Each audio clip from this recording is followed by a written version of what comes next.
আসসালামু আলাইকুম, কেমন আছেন সবাই? আজকে আমি রান্না করব মাগুর মাছের আলু দিয়ে পাতলা ঝোল। তো আমি প্রথমে তেল দিয়ে পেঁয়াজ রসুন বাটা, হলুদের গুঁড়া, মরিচের গুঁড়া, জিরার গুঁড়া, লবণ দিয়ে সব মশলাগুলো কষাবো।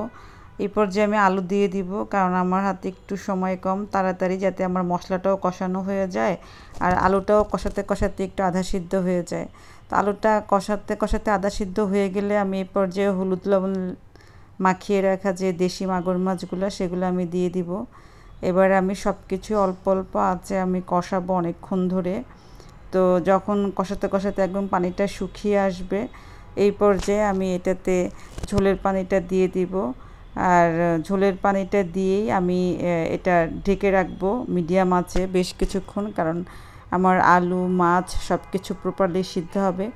আর এই তরকারিটা একটু পাতলা ঝোল থাকলেই ভালো লাগে। আর নামানোর আগে আবার অল্প করে একটু জিরার গুঁড়া দিব, কাঁচামরিচ দিব, তাতে তরকারির ফ্লেভারটা অন্যরকম লাগবে। আর এটা আমার তরকারির ফাইনাল লুক, খুবই মজা হয়েছিল। ধন্যবাদ সবাইকে।